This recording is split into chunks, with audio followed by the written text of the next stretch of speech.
Ya Matius berarti Matius yang nulisnya gitu kan. Iya, tapi ini perkataan Yesus langsung. Sama dengan juga di Yohanes. Yohanes. Itu ada korelasi dengan Yohanes pasal 10 ayat 17 dan 18. Tapi apakah maknanya tebusan itu disalibkan? Sebentar. Assalamualaikum warahmatullahi wabarakatuh. Bang Zuma, selamat datang. Cuma Waalaikumsalam warahmatullahi Waalaikumsalam warahmatullahi wabarakatuh. Ya, sahabat silakan dilanjutkan. Apa kabar? Terima kasih.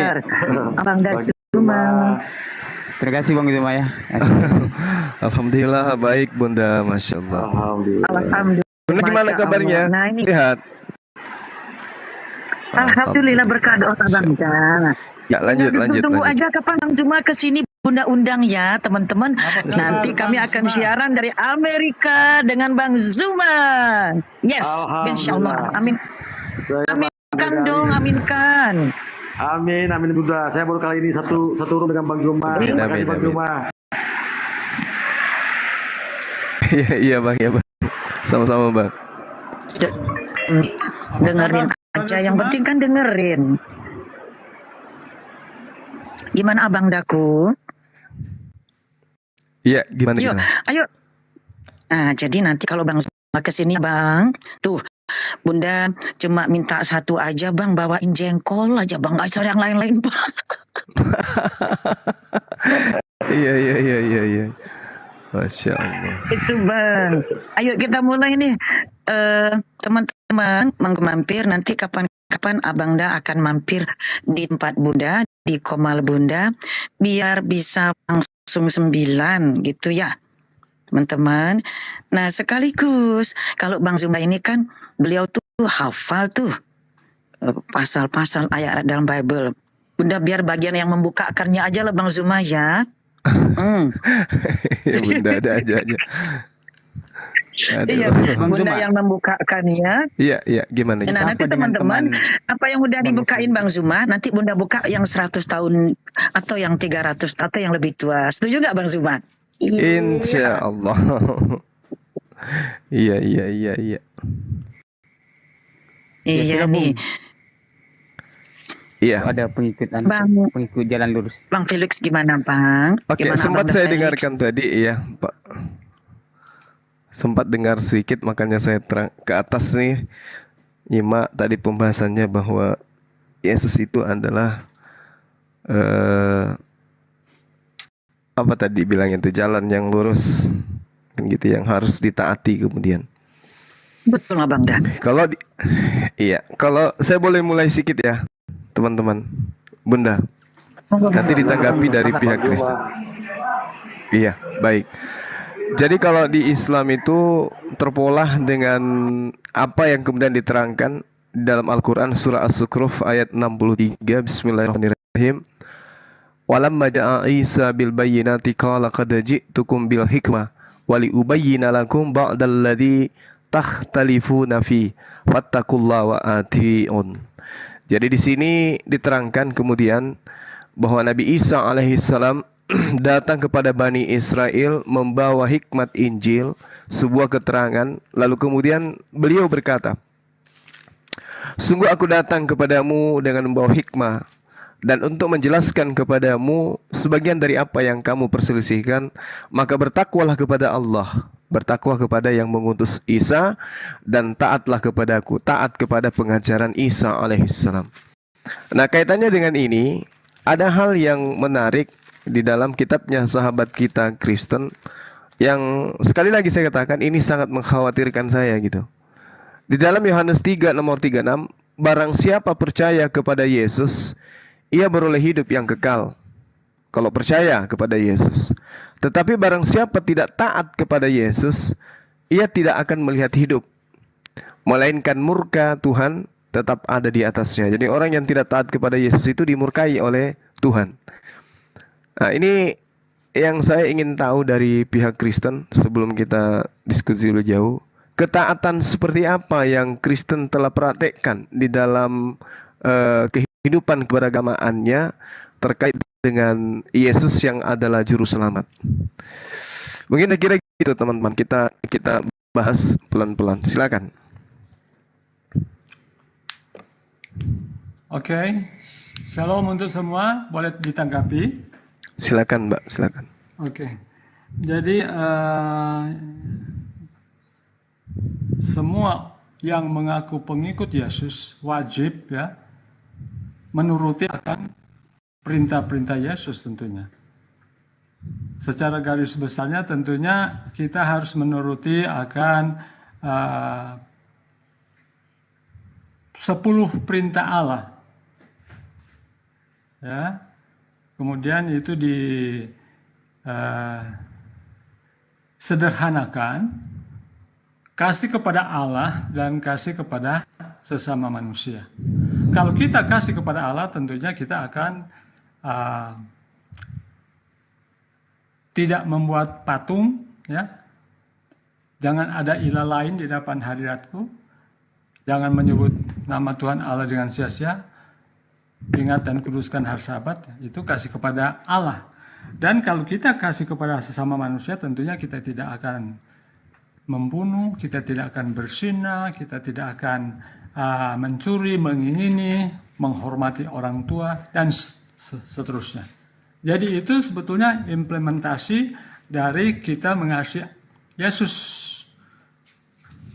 Namun banyak orang juga kan hanya mengaku dia itu pengikut Kristus, tapi pada dasarnya tidak menuruti apa yang Yesus perintahkan untuk mereka lakukan. Yesus katakan, jika kamu kasih akan aku, kamu akan menuruti akan segala perintah-perintahku. Nah, perintah-perintah itu apa? Yaitu 10 perintah Allah yang sudah dibagi, kasih kepada Allah dan kasih kepada sesama manusia. Walaupun sebetulnya tidak ada orang diselamatkan oleh karena apa? Menurut hukum ya. Orang Kristen itu sebetulnya diselamatkan oleh karena apa? Iman kepada Yesus. Apa artinya iman? Kalau kita beriman kepada Yesus berarti dengan sendirinya kita akan mengikuti akan perintah-perintahnya. Apa itu perintah-perintahnya? Yaitu 10 hukum tadi. Kasih kepada Allah dan kasih kepada sesama manusia. Jadi tidak ada memang orang diselamatkan oleh karena menurut hukum. Tetapi kita diselamatkan oleh iman kita kepada Yesus. Ketika kita beriman, pastilah kita akan apa? Menuruti akan hukum-hukum Tuhan. Saya kira itu, brother. Iya, baik. Jadi ada hal yang menarik di sini ya. Dari teman kita ya. Dijelaskan bahwa ketaatan, kemudian mempercayai Yesus, lalu mengikuti perintah Yesus itu adalah diantaranya kemudian 10 hukum Taurat. Hanya saja sangat disayangkan 10 hukum Taurat itu sudah batal dengan matinya Yesus. Jadi kalau hari ini teman-teman kemudian masih melakukan hal yang terkait dengan 10 hukum Taurat, itu bukan lagi dari hukum Taurat, tapi hukum yang dibuat oleh Kristen itu sendiri. Apa sebab? Karena Paulus mengajarkan dengan matinya Yesus di atas tiang salib, dia telah membatalkan hukum Taurat beserta segala ketetapan yang ada di dalamnya. Jadi bullshit kalau teman-teman Kristen masih mengatakan mentaati hukum Taurat. Yang ada sebenarnya adalah Kristen ini menjalankan sebuah aturan manusia yang iramanya sama seperti perintah Tuhan. Jadi kalau Tuhan yang mengatakan jangan mencuri, itu sudah dibatalkan. Kemudian bikin aturan baru, jangan mencuri. Kalau Tuhan yang ada di dalam kitabnya Nabi Musa mengatakan hormati kedua orang tuamu, itu dibatalin. Kemudian bikin lagi aturan hormati orang tuamu. Jadi apa yang dilakukan oleh teman Kristen hari ini adalah perintah-perintah manusia, bukan lagi perintah Tuhan. Karena perintah Tuhannya sudah dibatalkan. Tapi supaya terlihat bahwa itu perintah Tuhan, maka dibuatlah semirip mungkin. Ini yang ingin saya katakan, bahwasanya apa yang dari Kristen ini yang kemudian mengacu kepada perintah-perintah Yesus, yang taat kepada Yesus, yang bisa membuat teman Kristen ini adalah benar-benar menuju kepada jalan yang lurus. Karena menyembah Yesus itu jelas adalah membuat satu aturan main yang sudah melanggar hukum Taurat, mempertuhankan manusia Yesus. Kemudian menjadikan Yesus sebagai kurban di atas tiang salib, itu juga sudah melanggar semua. Jadi kesimpulannya adalah Kristen itu sebuah agama yang tidak lagi berdasar terhadap perintah Tuhan, tetapi berdasar kepada perintah manusia. Tetapi ada kemiripan antara perintah Tuhan dan perintah manusia yang dibuat belakangan. Saya kira begitu. Ya, saya kira begitu. Jelas sekali. Jangan ada ilah lain. Contoh, jangan ada ilah lain di hadapanku. Kemudian mereka, teman Kristen, membuat ilah bernama Yesus dengan pola apa? Yesus itu adalah ilahnya Abraham, Ishak dan Yakub yang mengambil rupa seperti manusia. Ini adalah cara yang kemudian diambil untuk dimirip-miripkan supaya Yesus itu dianggap adalah Bapa itu sendiri. Ini dasar pertama aja sudah dilanggar begitu jauh. Karena adanya Yesus di sana yang kemudian menjadi sembahan bagi teman-teman Kristen. Yang konon ceritanya adalah Tuhannya Bani Israel yang datang dalam rupa manusia. Ini sudah salah langkah terlalu jauh ini. Silakan. Saya kira pandangan Anda itu justru keliru. Ya, jadi Paulus tidak pernah membatalkan hukum Taurat. Jadi kita mungkin harus pahami dulu apa sebetulnya itu hukum Taurat. Ya.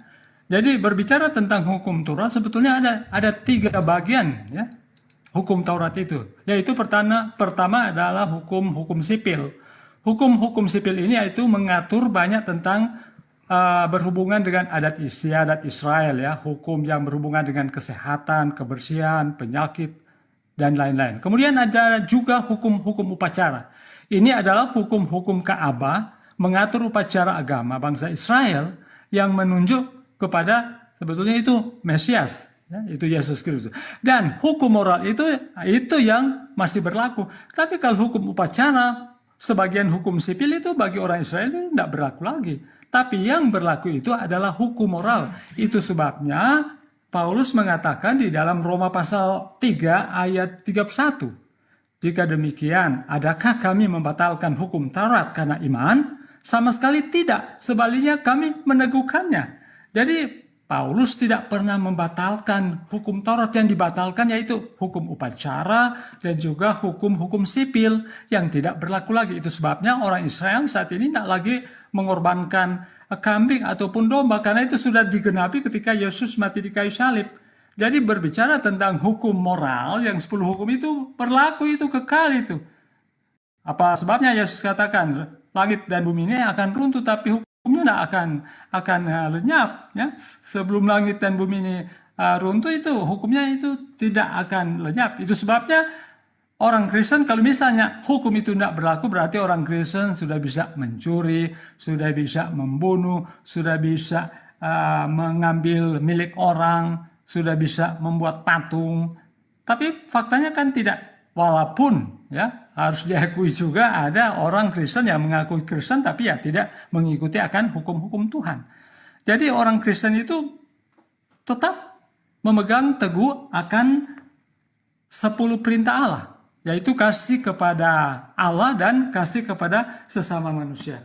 Kemudian kalau kami menyembah Yesus, ya, ini sudah menyangkut ketuhanan. Kenapa kami harus menyembah Yesus? Karena Yesus itu adalah Tuhan dan Juru Selamat. Itu sebabnya kami orang Kristen menyembah Yesus, karena dia adalah satu-satunya yang bisa menjamin keselamatan hidup yang kekal. Tidak ada satu nabi atau utusan yang bisa memberikan kehidupan yang kekal. Dan yang akan datang juga pada akhir zaman bukan Nabi Musa, bukan Nabi Abraham, tetapi Yesus sendiri yang akan datang. Dia akan membawakan apa? Upah. Itu sebabnya kami orang Kristen, apa salahnya kami menyembah Yesus, karena dia adalah Tuhan dan Juru Selamat. Kan tidak ada masalah, karena dia menjamin kehidupan kekal.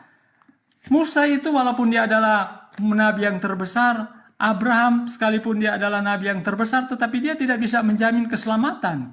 Yang akan datang pada akhir zaman itu bukan Nabi Musa, bukan Nabi Abraham, tetapi Yesus sendiri akan turun dan disertai oleh apa? Malaikat-malaikatnya. Jadi yang akan datang bukan Musa, bukan Ibrahim, bukan nabi-nabi yang lain, Daud. Sulaiman, tetapi Yesus sendiri akan turun dan dia akan datang apa? Untuk memberikan upah kehidupan yang kekal. Itu sebabnya kami menyembah Yesus, karena Yesus adalah Tuhan dan Juru Selamat. Saya kira demikian. Iya, bagus. Baik. Kenapa Musa bukan dia datang? Karena dia nggak pernah disembah oleh manusia. Kenapa Abraham bukan dia yang datang? Karena Abraham nggak pernah disembah manusia. Kenapa nabi-nabi lain bukan mereka yang datang? Karena mereka nggak pernah dituhankan oleh kaumnya. Kenapa Nabi Isa kemudian Yesus yang datang? Ya karena dia harus datang meluruskan, untuk menyadarkan orang-orang, aku bukan Tuhan. Itu tujuan kedatangannya. Bukan datang untuk menyelamatkan yang menuhankan, tidak. Apa bukti dari pernyataan saya ini? Yohanes 12:48. Barang siapa menolak aku dan tidak menerima perkataanku, ia sudah ada hakimnya, yaitu firman yang telah kukatakan. Itulah yang akan menjadi hakimnya pada akhir zaman. Ini Yesus dia mengatakan sendiri. Makanya dia akan datang untuk menghakimi orang-orang yang menuhankan dirinya. Nabi Musa tidak datang, toh tidak ada yang perlu dia jelaskan. Kenapa kalian menuhankan aku di hadapan Tuhanku? Tidak perlu. Abraham juga demikian. Kenapa kalian menuhankan aku di hadapan? Tidak perlu. Makanya di Al-Quran diterangkan, wa isqala lahu ya Isa bin Maryam a anta qulta linnas, apakah engkau yang mengajarkan kepada manusia untuk menuhankan dirimu selain daripada aku? Dia ditanya. Pada saat dia datang mencari hakim, dia ingin membuktikan, aku ini bukan Tuhan. Aku ini bukan Tuhan. Makanya diterangkan di dalam kitabnya orang Yahudi, bahwasanya Tuhan itu bukan manusia. Tuhan itu tidak bisa terlihat dan seterusnya. Tuhan itu tidak bisa dibentuk dan seterusnya. Tapi kemudian ada pengajaran yang justru Nabi Tuhan yang dijadikan sebagai Tuhan. Jadi kedatangan Yesus itu bukan untuk menjadi Tuhan. Kedatangannya untuk menghakimi. Menghakimi siapa? Menghakimi manusia yang mempertuhankan dirinya. Tidak percaya? Baca kitab saudara di dalam Matius 7. Bukan setiap orang yang menyeru aku Tuhan, Tuhan. Maksudnya bukan setiap orang yang membuat dirinya itu sebagai junjungan, sebagai jalan dalam kehidupan, sebagai panutan dalam kehidupan, yang akan masuk ke dalam surga, melainkan dia yang kemudian menjadikan ajaran Tuhannya untuk dijalankan. Makanya Yohanes 12:48, barang siapa menolak aku dan tidak menerima perkataanku, ia sudah ada hakimnya. Jadi Yesus kemudian datang menjadi hakim, ya, untuk menguji perkataan-perkataan Yesus selama 3 tahun itu apakah ditaati oleh Bani Israel atau tidak. Kalau Kristen ini kan bukan Bani Israel. Kristen ini adalah oknum atau golongan yang kemudian dinubuatkan oleh Yesus sebagai orang neraka, yang diajarkan oleh ahli kitab. Celakalah engkau wahai ahli kitab, celakalah engkau orang Farisi, orang munafik, engkau menjelajahi daratan, menyeberangi lautan, mentobatkan orang masuk ke agamamu menjadi orang neraka, dan 2 kali lebih jahat. Nah, orang Farisi mendirikan agama di luar daripada ajaran Yesus. Agama apa itu? Ya Kristen. Sedangkan yang menyembah Yesus itu jelas bukan dari Bani Israel, tetapi dari Bani Farisi, pengikut Farisi yang menjadi pentuhan Yesus. Jadi sekali lagi, Yesus datang jangan dibanggakan, karena Yesus datang justru menghakimi Kristen. Barang siapa menolak aku dan tidak menerima perkataanku, ia sudah ada hakimnya, yaitu firman yang telah kukatakan. Firman itulah yang akan menjadi hakimnya pada akhir zaman. Perkataan Yesus itulah yang akan menjadi hakim. Pada saat Anda ditanya, siapa yang mengajarkan engkau menuhankan diriku? Lidah Anda kaku, tidak akan pernah bisa menjawab itu. Silakan. Oke. Kenapa bukan Musa yang akan datang? Kenapa bukan Ibrahim yang akan datang? Kenapa bukan Daud yang akan datang? Abang sebentar, Karena Bang mereka itu F. tidak. Halo, Karena apa Bunda mereka bisa itu didengar? tidak dinubuatkan Abang untuk F datang. bisa didengar Bunda? Halo. Halo, Host, sebentar Abang Daef, sebentar. Tadi Abang mengatakan bahwa Abang menyembah Yesus karena Yesus Tuhan. Saya bukakan Bible-nya. Saya bukakan. Tadi Abang Dazuma telah menyampaikan dalil-dalilnya. Sementara Bunda tunjukkan. Abang dah host. Coba Bang host Abdul Rahim, ponakan sayang, bisa dibukakan kamera Bunda, dibesarkan. Biar nampak ini.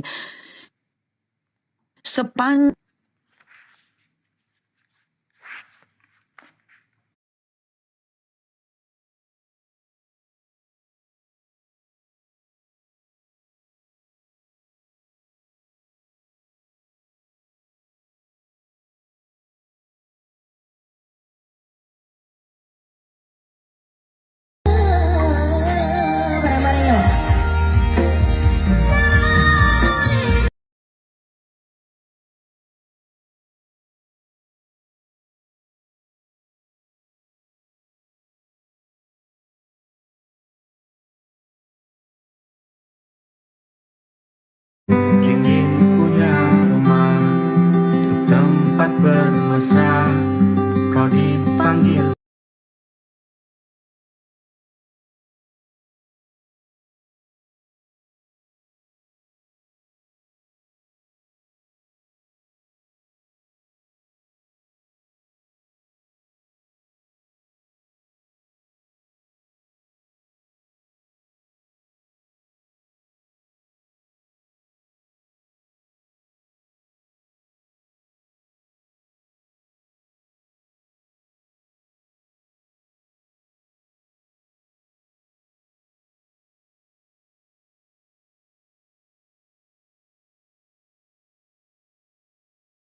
oleh baginda Nabi, kerajaanku.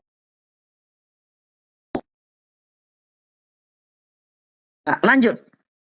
Matius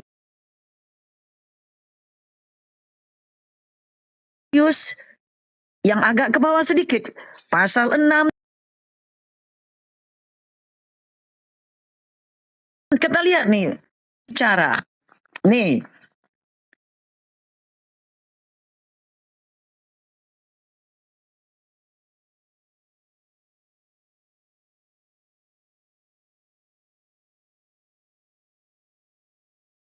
Bo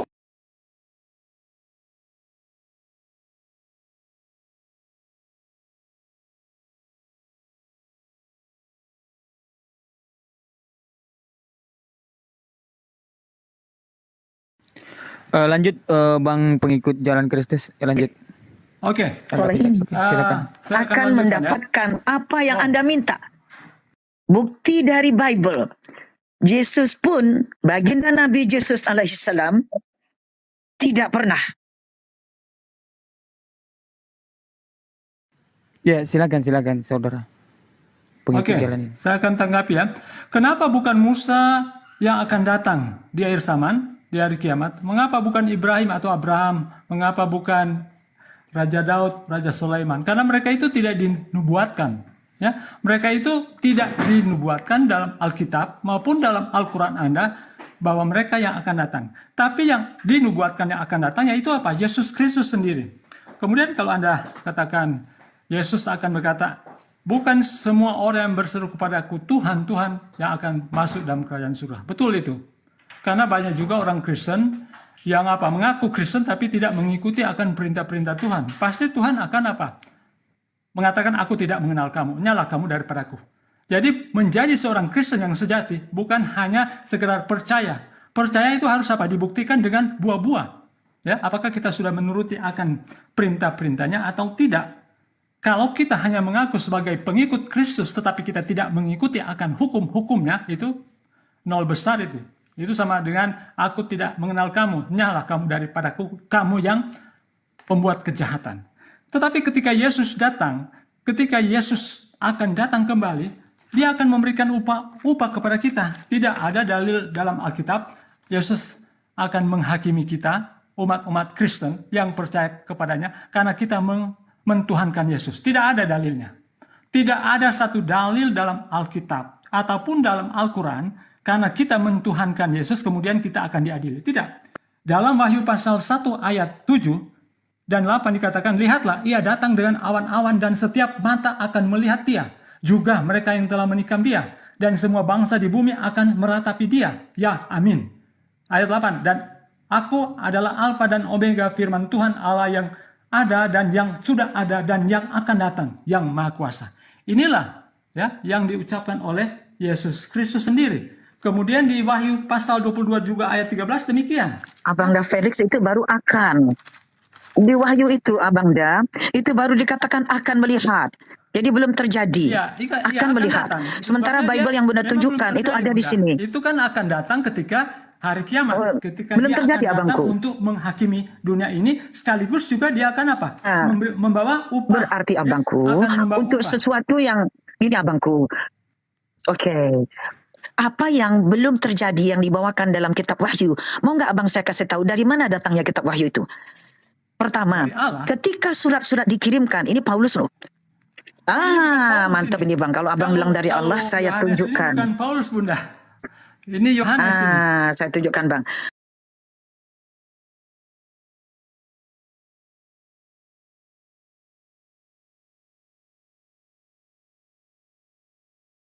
Kan bang. Nah,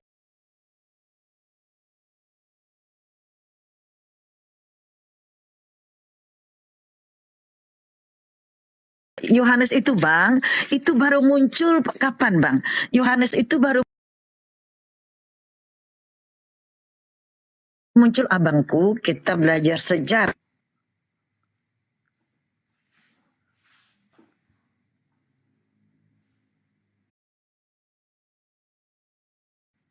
Jadi tidak ada nama abangku. Jauh. Setelah langka vakum 35 tahun dari tahun 60 Masehi loncat ke tahun 95 Masehi. Hampir 100 tahun, 1 abad. 95 M. Muncullah namanya Yohanes yang abang banggakan di kitab Wahyu itu. Dia catatan keempat. Nah, untuk ke-1, ke-2, ke-3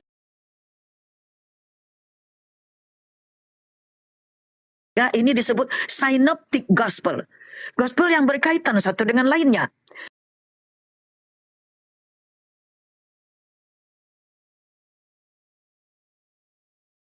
Bagaimana mungkin abangku tunggu 2 abad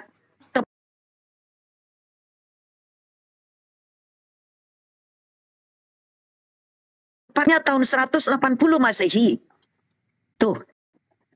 Baru ini Anda mengikuti baginda Nabi Rasulullah SAW, Muhammad SAW, yang memerintahkan manusia untuk memberi nama kepada anak-anak keturunannya. Dengan ini saya umumkan, teman-teman Kristiani telah mengikuti syariat Islam. Takbir, Allahu Akbar. Tidak ada syariat baginda Nabi Yesus menerangkan, buatlah nama untuk anak keturunan kalian. Yang ada dari syariat Islam, semua orang Kristiani di dunia memakainya hari ini. Bunda, kami mempercayai perjanjian baru, perjanjian lama dan perjanjian baru. Bible ini, nama, nggak ada bang. Abang tidak perlu pakai nama kalau abang ikut Bible. Anda nggak percaya, nggak masalah. Oke. Itu kan dalam perjanjian baru, perjanjian lama pun tidak ada perintah baginda Nabi Musa, baginda Nabi Lut, baginda Nabi Daud, bahkan Yesaya pun tidak memerintahkan bikinlah nama untuk anak keturunanmu. Tidak pernah. Kalau abang mau ikut syariat Islam, ambil seluruhnya. Jangan sepotong-sepotong. Orang Kristiani tidak berhak memakai nama. Tunggu 200 tahun.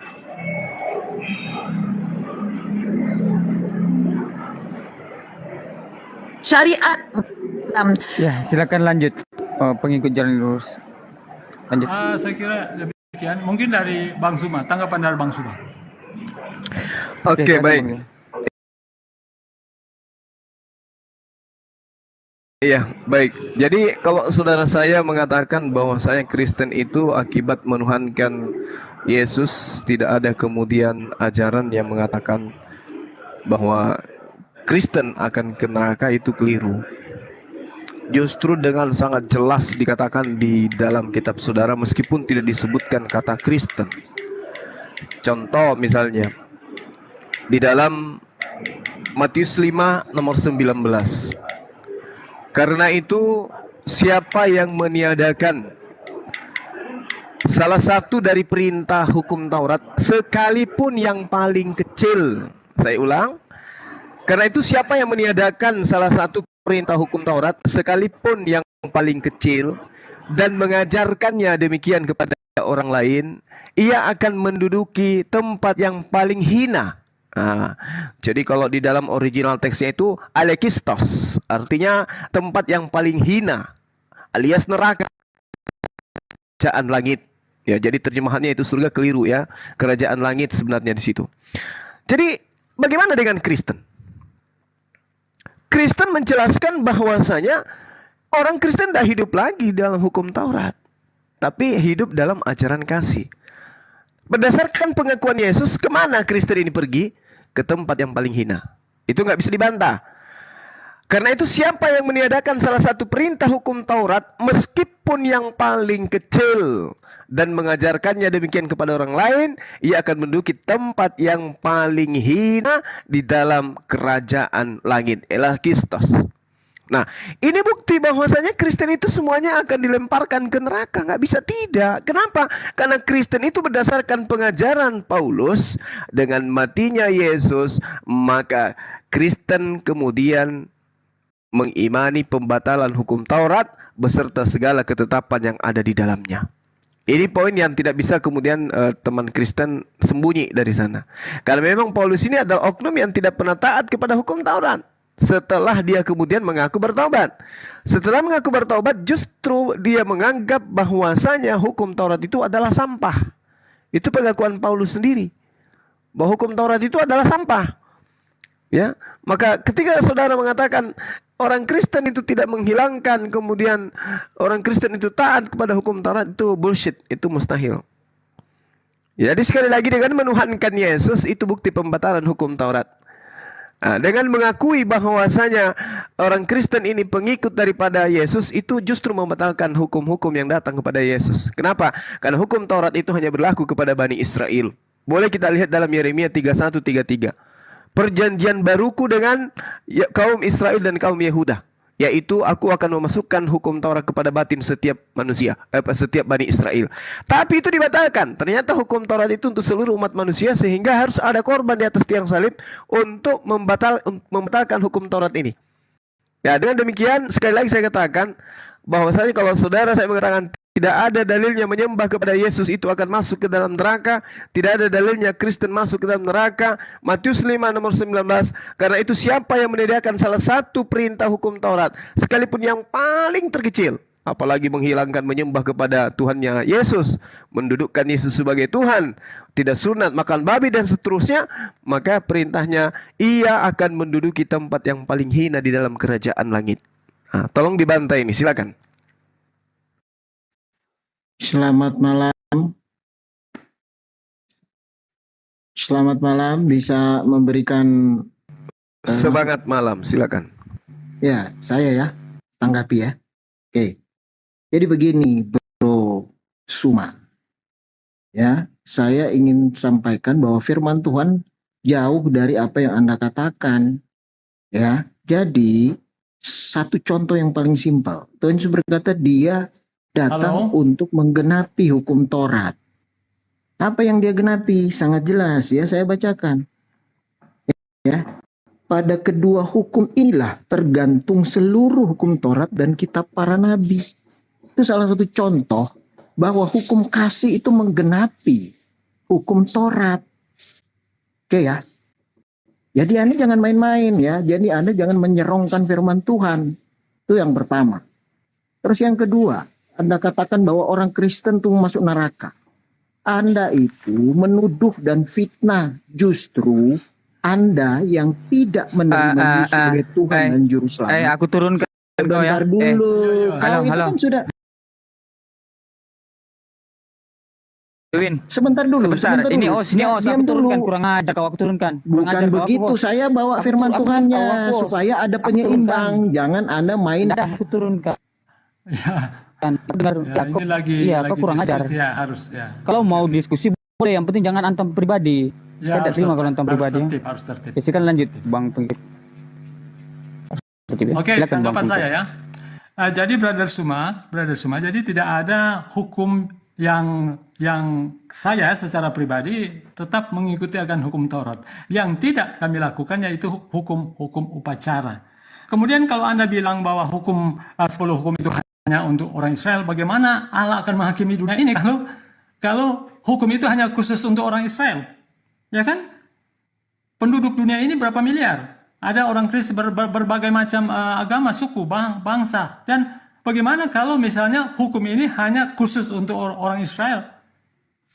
Kemudian yang bukan orang Israel, bagaimana hukumnya? Jadi berbicara tentang hukum.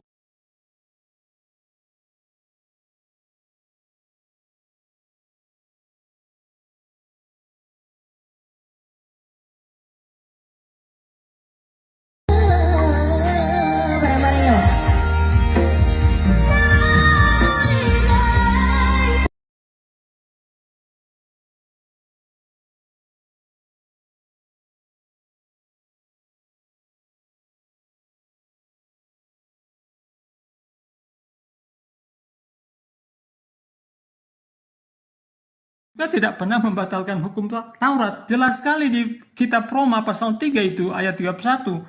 Jika demikian adakah kami membatalkan hukum Taurat karena iman? Sama sekali tidak. Sebaliknya kami apa? Meneguhkannya. Jadi tidak ada orang Kristen yang meniadakan, apalagi Paulus ya. Sebetulnya yang meniadakan hukum yang Anda mungkin pahami itu adalah hukum upacara. Karena hukum upacara itu tidak berlaku lagi. Itu sebabnya kan ada orang-orang Yahudi ini tidak lagi mengorbankan kambing ataupun domba. Karena itu hukum-hukum upacara itu sudah tidak berlaku lagi. Itu yang dimaksud dengan yang tidak berlaku lagi. Tapi kalau hukum moral itu kekal itu. Kalau misalnya itu tidak berlaku, berarti kami orang Kristen sudah bisa membunuh dan melakukan melanggar hukum 10 itu. Kemudian tadi Anda bilang makan babi. Kebetulan saya orang Advent, saya tidak makan babi ya. Saya tidak makan haram-haram. Demikian. Baik. Jadi kita tidak bisa lari dari hukum yang ada, dari perintah yang ada kita nggak bisa kemana-mana. Yeremia 31 jelas sekali. Aku akan mengadakan perjanjian baru dengan kaum Israel dan kaum Yehuda. Kita nggak bisa kemana-mana. Kita bukan Bani Israel, bukan juga Bani Yehuda kita. Sehingga dikatakan kemudian di data nomor 33-nya, tetapi beginilah perjanjian yang kuadakan dengan kaum Israel sesudah waktu itu. Demikianlah firman Tuhan. Ini firman Tuhan. Konon di dalam kitab saudara tertulis seperti itu. Aku akan menaruh Tauratku dalam batin mereka dan menuliskan dalam hati mereka. Dan aku akan menjadi Tuhan mereka dan mereka akan menjadi umatku. Itu poin yang harus dipahami itu. Lalu kemudian di dalam ulangan terkait dengan ketetapan hukum-hukum dan semua-semua itu berlaku hanya untuk Bani Israel. Inilah perintah yakni ketetapan dan peraturan yang aku ajarkan kepadamu atas perintah Tuhan untuk dilakukan di negeri di mana kamu pergi dan menduduki. Supaya seumur hidupmu engkau dan anak cucumu takut kepada Tuhan Elohim. Dan ini hanya berlaku untuk Bani Israel. Apa yang dikatakan demikian di dalam data ulangan 6? Maka dengarlah hai orang Israel. Orang Israel, Bung. Jadi kita jangan menyamar. Nggak bagus kita nyamar-nyamar sebagai Bani Israel. Sementara kita bukan Bani Israel. Ulangan 4. Maka sekarang hai orang Israel. Lagi-lagi orang Israel. Dengarlah ketetapan dan peraturan yang kuajarkan kepadamu untuk dilakukan supaya kamu hidup. Ini untuk orang Israel. Tidak ada untuk di luar Israel, nggak ada.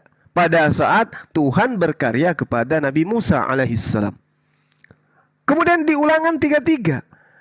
Di nomor 4 jelas sekali diperintahkan akan hukum Taurat itu, hukum Musa itu berlaku kepada Bani Yakub.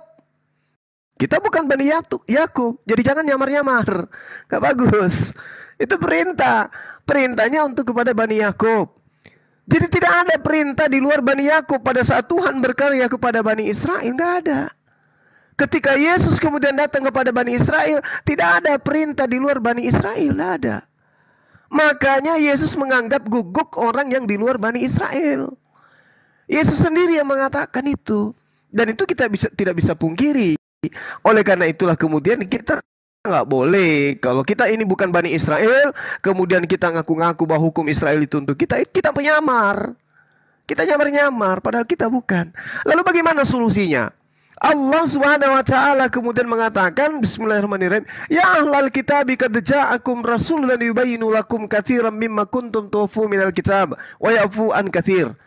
Wahai ahli kitab, sungguh Rasul kami telah datang kepadamu, menjelaskan kepadamu banyak hal dari isi kitab yang kamu sembunyikan, dan banyak pula yang dibiarkannya. Sungguh telah datang Nabi Muhammad SAW kepadamu, berupa cahaya dari Allah, dan kitab yang menjelaskan. Jadi, untuk seluruh manusia. Makanya dikatakan, bil bayyinati waz zubur, wa anzalna ilaika dzikr litubayyina linnas. Jadi Rasulullah Muhammad SAW itu baru kemudian pengutusannya untuk seluruh umat manusia. Kalau Yesus, ya baca aja kitabnya. Aku diutus hanya siapa? Untuk domba-domba yang hilang dari Bani Israel. Musa untuk Bani Israel. Lalu kita mau nyamar-nyamar Bani Israel. Kalau kita bukan Bani Israel, nyamar jadi Bani Israel, kita kena apa yang dinubuatkan. Waspadalah kepada serigala yang nyamar jadi domba. Waspadalah kepada non-Yahudi yang nyamar Yahudi. Kita bukan Bani Israel, ngapain kita nyamar-nyamar?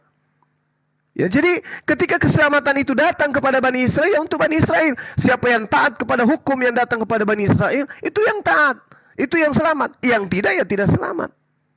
Makanya saya katakan, kalau ada saudara mengaku diri saudara adalah pengikut Yesus, dan padahal bukan Bani Israel, berarti Anda harus mengikat diri Anda kepada hukum Taurat.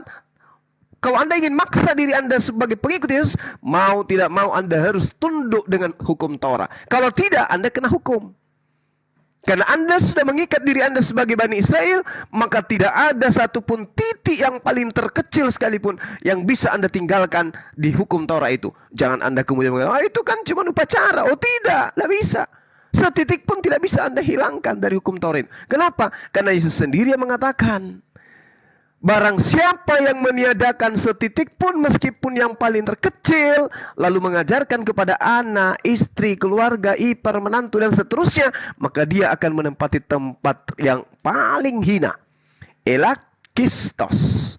Apa tempat yang paling hina itu di langit? Di kerajaan langit. Neraka. Oleh karena itulah kemudian daripada Anda mengaku Bani Israel tapi Anda tidak mengikuti hukum Bani Israel, mending Anda keluar ikuti utusan yang terakhir yang diajarkan untuk seluruh manusia, litubayyina linnas. Demikian, Bung, silakan.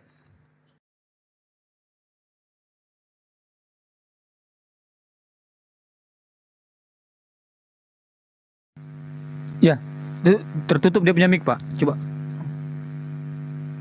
Pengikut jalan lurus.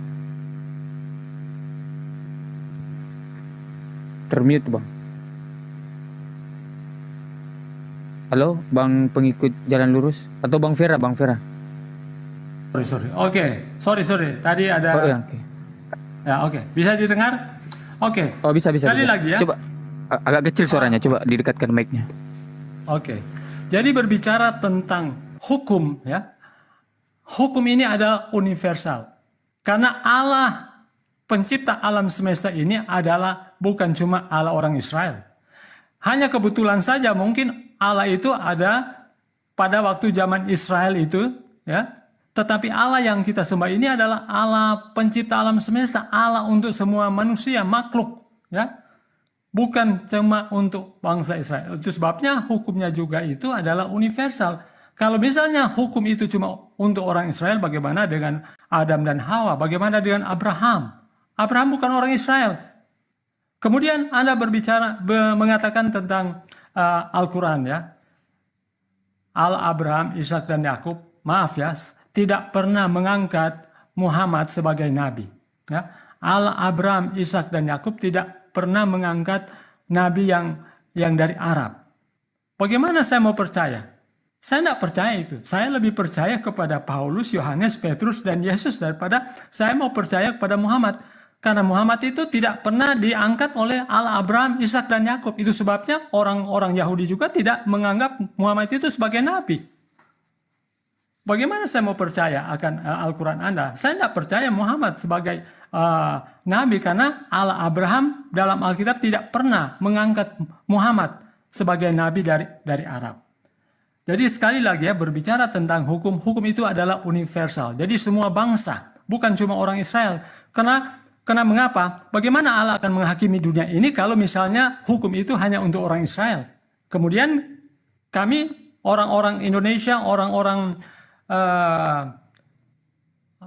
orang-orang Jepang, orang Korea, orang Hong Kong akan dihakimi dengan apa? Kalau hukum itu hanya untuk orang Israel. Ya kan?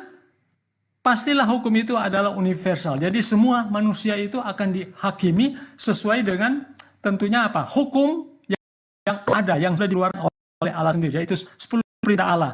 Hukum moral. Karena itu adalah kekal. Tidak pernah dibatalkan. Seperti yang Anda katakan, oh Paulus sudah membatalkan. Tidak ya. Dalam Roma pasal 3 ayat 31 dikatakan jelas ya. Apakah dengan iman kami membatalkan hukum Taurat? Tidak, sama sekali tidak. Justru kami apa? Meneguhkannya. Ya, apa artinya meneguhkannya? Bukan berarti meniadakan. Oke, saya kira demikian, bro. Iya, jadi sekali lagi saya katakan bahwa meski dengan alasan apapun, Anda tidak kemudian harus mengikuti Rasulullah, tidak. Ini tidak ada paksaan. Saya cuma mengabarkan saja bahwa baginda Rasulullah Muhammad SAW itulah untuk semua orang-orang yang Anda sebutkan. Jepang, Cina, ya baginda Rasulullah Muhammad solusinya. Karena kenapa? Dia diutus rahmatan lil alamin untuk seluruh manusia sebagai rahmat bagi alam. Anda mau ikuti, Anda mau tidak ikuti, ya itu kembali kepada diri saudara. Al-Quran menjelaskan sangat jelas.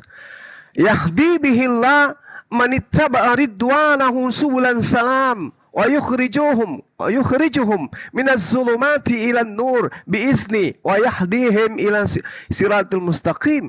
Dan dengan Al-Quran itulah Allah memberi petunjuk kepada manusia yang mengikuti keridaannya menuju kepada jalan keselamatan. Dan dengan Al-Quran itu pula Allah mengeluarkan orang-orang manusia itu dari gelap gulita kepada cahaya dengan izinnya dan menunjukkan ke jalan yang lurus. Lalu Allah mengatakan apa? Laqad kafara alladziina qalu innallaha huwal masihu ibnu Maryam. Sungguh telah kafir orang yang berkata dengan imannya dan doktrin dan dogmanya, sesungguhnya Tuhan pencipta langit dan bumi itu adalah Al-Masih, anak laki-lakinya Maria. Qul, katakan ya Muhammad, faman yamliku minallahi syai'a in arada ayyahlik likal masih ibn Maryam wa ummah. Katakan kepada mereka, siapakah yang dapat menghalang-halangi Allah jika dia hendak membinasakan, mematikan Yesus putra Maryam beserta ibunya.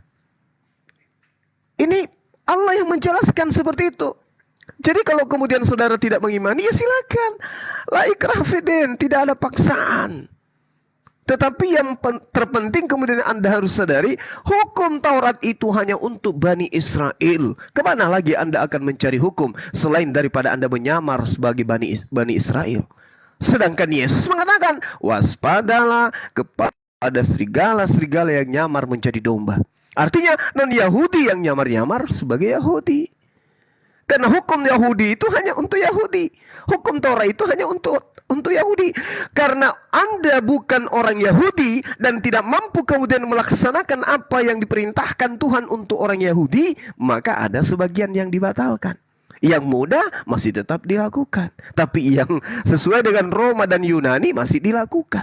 Nah, ini saya katakan sesuatu yang keliru besar ketika kemudian hukum itu hanya berlaku kepada Bani Israel, tetapi Anda mengikat diri Anda dengan hukumnya negara lain. Ibarat kata, ada hukum di luar Indonesia, aturan mainnya Jepang, berlaku untuk rakyat Jepang, tapi Anda kemudian mengambil kitabnya mereka, buku undang-undang mereka, terjemahannya Anda gunakan untuk mengikat diri Anda dalam kehidupan Anda sehari-hari sebagai orang Indonesia. Saya katakan itu konyol. Nah, kembali kepada tema. Bahwasanya ketika Anda taat kepada Yesus, karena Anda sudah merasa sebagai Bani Israel, nyamar sebagai Bani Israel, Yesus akan mengikat Anda dengan poin-poinnya. Karena itu siapa yang meniadakan salah satu perintah dari hukum Taurat? Ini untuk Bani Israel ini. Artinya kalau Anda nyamar menjadi Bani Israel, Anda terikat. Karena itu siapa yang meniadakan salah satu perintah hukum Taurat, sekalipun yang paling terkecil, dan mengajarkannya demikian kepada orang lain, ia akan menduduki tempat yang paling hina di dalam kerajaan langit. Anda mengikat diri Anda ke sana, sudah bukan untuk Anda mengikat diri Anda ke sana, sudah Anda mengikat diri Anda melanggar pula. Jadi ada dua kesalahan, mengikat diri Anda kepada aturan hukum Taurat, mengikat diri Anda sebagai pengikut Yesus, tetapi Anda tidak mengikuti aturan mainnya. Celaka 12 kali, udah jatuh ketimpa tangga lagi. Nah, apa yang terjadi kemudian ketika ada orang yang melakukan kejahatan? Karena ini adalah tindakan kejahatan. Apa tindakan kejahatan itu? Contoh, Paulus mengatakan apa? Dahulu aku hidup tanpa hukum Taurat, akan tetapi sesudah datang perintah itu, dosa mulai hidup. Sebaliknya, aku mati, dan perintah yang seharusnya membawa kepada hidup, ternyata bagiku justru membawa kepada kematian. Artinya dia menuduh hukum Taurat yang harusnya membuat orang hidup, ternyata membawa kepada kematian. Lalu kemudian Paulus mengatakan apa lagi dalam Filipi 3? Sekalipun aku juga ada alasan untuk menaruh percaya pada hal-hal lahiriah, jika ada orang lain menyangka dapat menaruh percaya pada hal lahiriah, aku lebih lagi. Disunat pada hari ke-8 dari bangsa Israel, dari suku Benyamin. Aku orang Ibrani asli. Tentang pendirian terhadap hukum Taurat, aku orang Farisi. Itu jelas tuh. Tentang kegiatan aku menganiaya jemaat, tentang kebenaran dalam mentaati hukum Taurat, aku tidak bercacat, kata Paulus. Di dalam Roma 7 dia katakan, sebab waktu kita masih hidup dalam daging, hawa nafsu dosa yang dirangsang oleh hukum Taurat bekerja dalam anggota-anggota tubuh. Sekarang kita telah dibebaskan dari hukum Taurat. Coba. Sekarang teman-teman Kristen dibebaskan dari hukum Taurat, sebab kita telah mati bagi dia yang mengurung kita, sehingga kita sekarang melayani dalam keadaan baru menurut roh, dan bukan dalam keadaan lama menurut hukum Taurat. Anda nggak bisa mengkiri ini, Anda nggak bisa lari dari sana. Ternyata orang Kristen itu dikatakan bebas dari hukum Taurat dan tidak lagi hidup menurut hukum lama, yaitu hukum Taurat. Kemana perginya orang ini? Ke dalam tempat yang paling terendah di dalam kerajaan langit, alias neraka. Jadi tidak bisa Anda mau lari, tidak bisa Anda lolos dari neraka. Sekali lagi saya katakan, orang-orang Kristen itu adalah penghuni neraka yang nyata di dalam kitabnya sendiri, tapi orang Kristen tidak sadari. Demikian, silakan.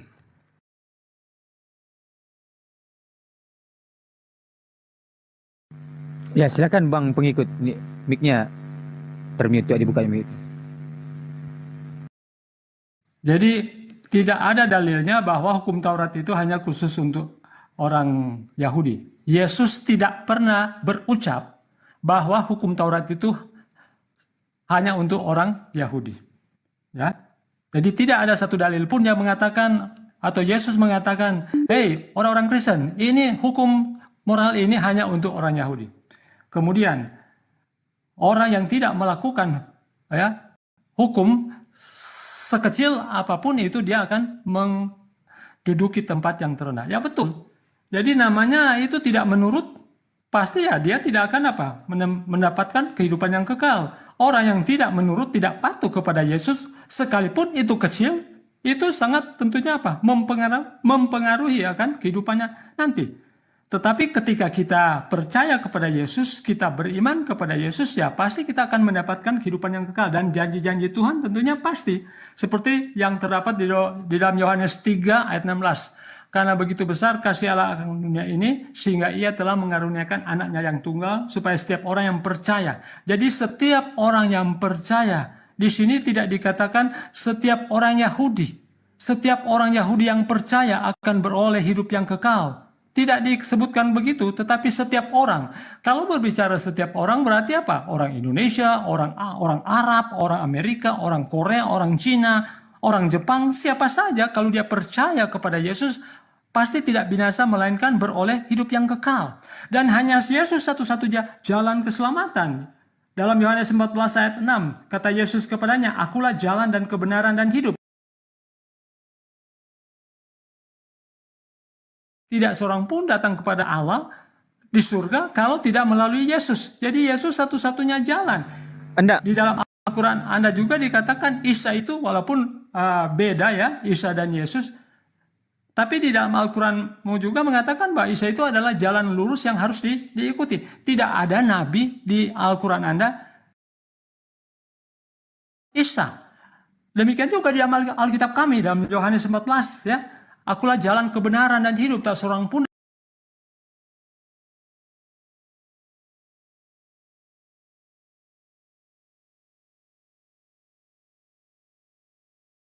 pasti kita akan apa? Selamat. Tetapi ketika kita percaya bukan berarti hanya percaya. Kita beriman kepada Yesus bukan berarti kita tidak melakukannya. Ketika kita beriman kepada Yesus sebagai Tuhan dan Juru Selamat, pasti kita akan mengikuti akan perintah-perintahnya, hukum-hukumnya, termasuk 10 perintah Allah, hukum moral. Dan Yesus tidak pernah mengatakan, hei orang Kristen, 10 hukum ini hanya untuk orang Yahudi. Tidak, dia tidak pernah mengatakan demikian. Ya. Coba Anda tunjukkan satu dalil bahwa Yesus pernah mengatakan bahwa hukum moral itu hanya khusus untuk orang Israel, bukan untuk orang Yahudi. Itu sebabnya Yesus katakan juga dalam Matius 28 ayat 19-20, pergilah kamu ke seluruh dunia apa? Jadikanlah semua bangsa muridku. Ini perintah agung Yesus. Berarti semua bangsa, bukan cuma orang Israel. Memang tadinya keselamatan itu hanya dikhususkan kepada orang istimewanya ya, istimewanya itu orang Israel. Tetapi mereka menolak Yesus sebagai Mesias sehingga apa? Keselamatan ini diberikan kepada bangsa-bangsa. Setiap orang yang percaya. Yesus mengatakan, pergilah kamu ke seluruh dunia dan jadikan semua bangsa muridku dan baptiskanlah mereka dalam nama Bapa, Anak dan Roh Kudus. Ini perintah agung Yesus. Jadi bukan cuma pergilah kamu ke bangsa Israel, pergilah kamu ke bangsa Arab, pergilah kamu ke bangsa Indonesia, pergi ke seluruh bangsa, brother. Jadi Yesus itu untuk semua bangsa, bukan cuma untuk orang Israel. Jadi keselamatan ini hanya di dalam Yesus saja. Tidak ada nama lain yang bisa memberikan keselamatan selain Yesus. Host, mana Bang Juma host? Itu sih Diam host, dulu, host. jangan bicara. Kalau orang bicara jangan berbicara. Jangan dipotong orang bicara. Enggak, Bang Juma enggak terpental kayak itu, Cuk. Iya, Mana Bang tahu, Juma? saya tahu. Kasih orang kesempatan berbicara, enggak apa-apa. Assalamualaikum host. Mungkin Bang Suma nggak dengar ya pernyataan saya ya. Iya, makanya berbicara sendiri aja tadi Bapak. Ah, ini udah ada beliau. Maaf, saya berarti turunkan yang lain ya. Soalnya mengganggu, saya emosi kalau diganggu. Saya naik darah kalau Saya diganggu. bisa ulang ya. Saya turunkan yang Mungkin lain. Brother Suma nggak dengar pernyataan saya ya. Iya, silakan Halo, Bang. brother. Saya di report. Iya, silakan. Oke. Iya, silakan. Jadi sekali lagi ya, hukum itu adalah untuk semua orang. Yesus tidak pernah mengatakan bahwa hukum ini hanya khusus untuk orang Israel. 10 hukum ini, hukum moral ini, tidak pernah Yesus katakan ini hanya untuk orang Israel. Tetapi hukum itu untuk apa? Untuk seluruh. Itu sebabnya jaminan keselamatan itu juga diberikan kepada semua orang. Seperti yang terdapat di dalam Yohanes 3 ayat 16. Karena begitu besar kasih Allah akan dunia ini sehingga ia telah mengaruniakan anaknya yang tunggal supaya setiap orang yang percaya kepadanya tidak binasa melainkan beroleh hidup yang kekal. Jadi dia tidak mengatakan setiap orang Israel atau hanya setiap orang Arab atau hanya setiap orang Indonesia. Ini setiap orang, dia katakan setiap orang. Ya, kalau setiap orang kan itu tidak mengikat semua orang. Dan juga di dalam Matius 28 ayat 19-20, karena itu pergilah kamu ke seluruh dunia dan jadikanlah mereka semua bangsa muridku dan baptislah mereka. Ini perintah agung Yesus. Jadi dia mau untuk apa? Semua bangsa ini menjadi apa? Muridnya. Jadi dia tidak hanya memerintahkan untuk orang Indonesia saja menjadi muridnya atau orang Yahudi saja menjadi muridnya. Memang keselamatan itu sebetulnya orang Yahudi ini, orang Israel ini diberikan hak yang khusus. Tetapi ketika mereka menolak Yesus sebagai Mesias, maka keselamatan itu diberikan kepada setiap bangsa. Barang siapa yang percaya kepada Aku tidak binasa, melainkan beroleh hidup yang kekal. Ini setiap orang, bukan hanya setiap orang Israel, setiap orang Arab, setiap orang Indonesia, setiap siapa saja tentunya yang percaya kepadanya. Percaya ini bukan hanya sekadar percaya. Kalau bilang, oh saya percaya, tapi kalau tidak melakukannya itu sama ada bohongnya. Kita diselamatkan oleh iman kepada Yesus. Ketika kita beriman kepada Yesus, pasti kita akan menuruti akan perintah-perintahnya. Salah satunya tentunya apa? Hukum moral, yaitu 10 perintah Allah. Dan sekali lagi, Yesus tidak pernah mengatakan bahwa 10 hukum moral ini hanya untuk orang Israel. Tidak pernah dia mengatakan demikian. Tidak ada satu dalil pun yang mengatakan Yesus pernah mengatakan, oh ini hukum moral ini hanya khusus untuk orang Israel. Tidak ada itu, brother. Oke, saya kira demikian. Terima kasih. Oke, baik. Jadi gini ya, sekali lagi saya katakan, kita dudukkan dulu bahwasanya hukum Taurat itu memang untuk Bani Israel. Itu dulu.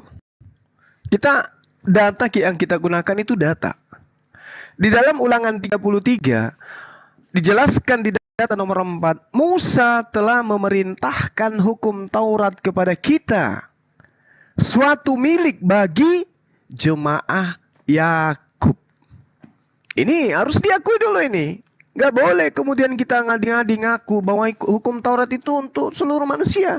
Tidak ada dalilnya. Kalau dikatakan tidak ada, Yesus mengatakan untuk Bani Israel. Dan tidak ada dalilnya bahwa hukum Taurat itu untuk seluruh umat manusia. Yang ada untuk Bani Israel. Itu yang harus diikutin. Di data nomor 5-nya, ia menjadi Raja Yesuran. Ketika kepala-kepala bangsa datang berkumpul, yakni segala suku Israel bersama-sama. Ini jelas ini. Kemudian di data nomor 10-nya dikatakan, mereka mengajarkan peraturan-peraturanmu kepada Yakub, hukum-hukummu kepada Israel. Mereka menaruh ukupan wangi-wangian di depanmu dan korban bakaran terhadap seluruh di atas mezbahmu. Kita nggak boleh kemudian mengklaim bahwa hukum Taurat itu adalah untuk kita. Kalau kita kemudian mengaku bahwa itu untuk kita, bahwa kita ini menyamar. Di dalam data nomor 21 dikatakan, memilih bagian terutama, sebab di sanalah tersimpan bagian panglima. Ia datang kepada para kepala bangsa itu. Dilakukannya kebenaran Tuhan, serta penghukuman-penghukumannya bersama-sama dengan orang Israel. Jadi tidak bisa kemudian kita yang bukan Israel ngaku-ngaku, wah kita ini untuk hukum Taurat itu untuk kita. Tidak bisa.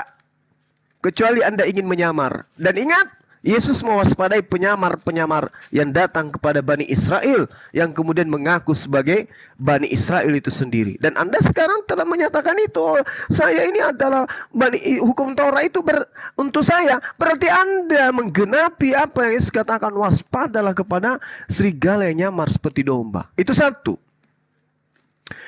Yang kedua, ketika saudara mengatakan tidak ada data bahwa Yesus itu mengatakan hukum Taurat itu untuk Israel saja. Tetapi coba kita lihat. Apa yang dikatakan oleh Yesus ketika dia berpesan kepada ke-12 muridnya. Jangan kamu menyimpang ke jalan bangsa lain, atau masuk ke dalam kota orang Samaria, melainkan pergilah kepada domba-domba yang hilang dari umat Bani Israel. Pesan siapa tuh? Pesan Yesus. Murid yang taat tidak akan pergi ke bangsa lain, kecuali murid yang durhaka atau ada pemalsu-pemalsu pengajaran yang mengatasnamakan murid Yesus yang mengajarkan kepada orang-orang lain di luar daripada Bani Israel. Di dalam kitab Matius 15 dikatakan, jawab Yesus, aku diutus hanya kepada domba-domba yang hilang dari Bani Israel. Ini Yesus bohong atau tidak? Aku diutus hanya kepada domba-domba yang hilang dari Bani Israel. Ini pernyataan Yesus sendiri.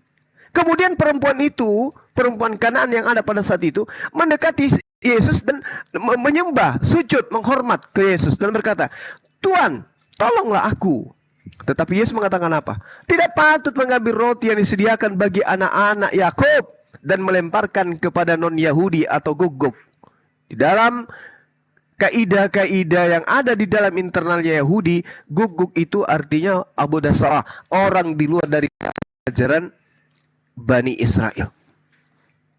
Matius 10 nomor 5 nomor 6, Yesus berpesan jangan ke bangsa lain. Yesus 17-19 kata Yesus, aku berdoa untuk Bani Israel, bukan untuk dunia aku berdoa, tetapi hanya untuk mereka. Jadi kita nggak bisa memaksakan untuk menyamar-nyamar seperti Bani Israel. Sehebat apapun. Tetapi kami umat Islam mengakui bahwa Bani Israel itu adalah bangsa pilihan. bangsa yang diangkat oleh Tuhan, meskipun kemudian akhirnya Tuhan marah dan murka kepada mereka. Tetapi setelahnya hukum-hukum itu kemudian ditinggal, lalu Allah mendatangkan hukum baru yang diajarkan kepada seluruh umat manusia. Ini yang kami imani. Jadi kalau saudara mempertahankan ajaran orang Yahudi, Anda bukan Yahudi.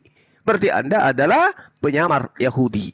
Makanya saya katakan tadi, Bung, tolong Anda sikapi apa yang kemudian Yesus katakan, bahwasanya di dalam Matius 13 nomor 50, lalu Tuhan mencempakkan orang jahat ke dalam dapur api neraka. Di sanalah akan terdapat ratapan dan gertakan gigi. Siapa penjahat yang dilemparkan ke neraka ini? Mereka yang tidak melakukan kehendak Tuhannya Yesus. Itu. Siapa yang tidak melakukan kehendak Tuhannya Yesus? Anda baca di Matius 7. Mereka adalah golongan orang-orang yang bernubuat, bermujizat, mengusir setan atas nama Yesus. Itu orang mana tuh?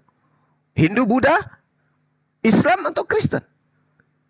Nah, untuk itulah kemudian saya hanya ingin mengajak saudara saya berpikir bahwasanya kalau Anda mengikat diri Anda kepada hukum Taurat, maka jangan menjadi Advent. Anda harus menjadi praktisi Yudaism yang betul-betul tunduk dan patuh kepada apapun yang paling terkecil di dalam hukum Taurat. Karena itu pengajaran Yesus.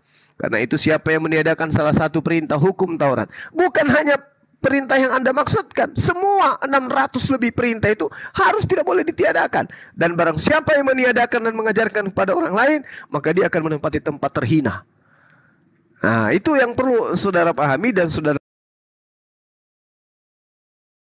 renungkan. Kalau kami umat Islam, kami beriman kepada Yesus. Dia adalah Nabi dan Rasul untuk Bani Israel. Kemudian datang Rasul dan Khataman Nabiyin, baginda Rasul Muhammad SAW, yang memuliakan beliau, yang mengajarkan kemudian menyembah kepada Tuhannya para Nabi, Tuhan yang Yesus perkenalkan. Demikian, silakan. Saya mau ulangi percakapan Yesus dengan perempuan itu terdapat di mana, brother? Halo? Sebentar, begini, pengikut jalan. Sorry. Begini, karena beliau ini kan pakai Matius data. 15. Bisa nggak? Jangan. Matius 15, sorry bang. Matius 15 itu bang, di data 24 sampai 26 kalau nggak salah. Silakan. Lanjut, host, silakan. Oke, Matius 15 Ya. Jadi begini, Bang pengikut jalan lurus.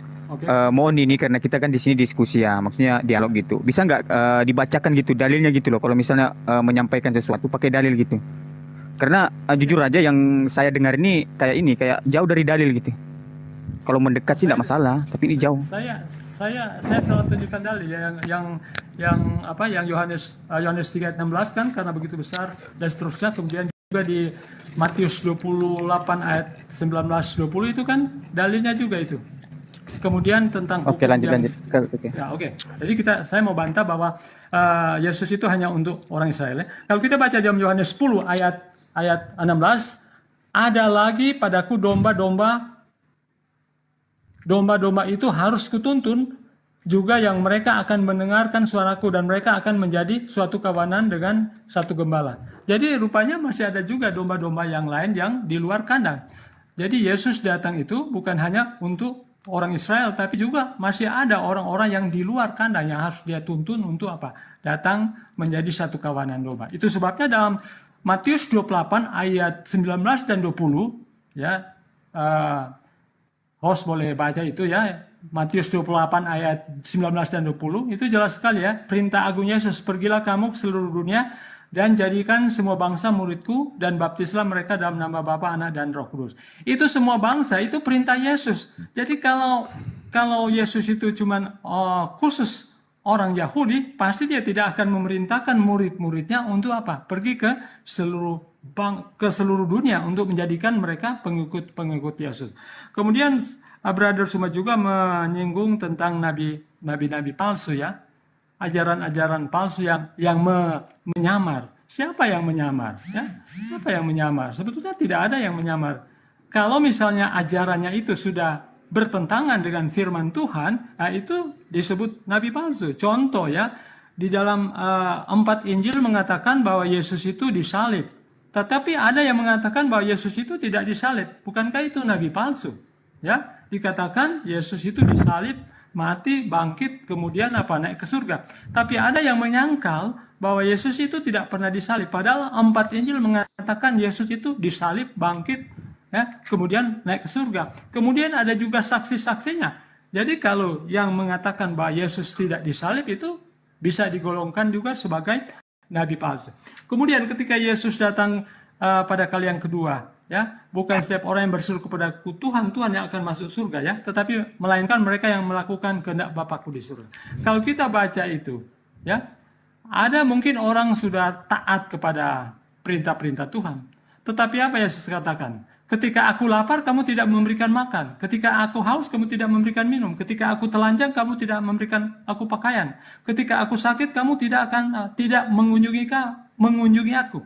Kemudian orang-orang mengatakan, sudah kapan kami melihat Tuhan, ya, lapar kemudian kami memberikan makan. Sudah kapan kami melihat Tuhan haus kemudian kami memberikan minum. Apa Yesus katakan? Kalau kamu sudah melakukan itu kepada orang yang paling hina sekalipun, itu berarti kamu sudah melakukan itu untuk aku.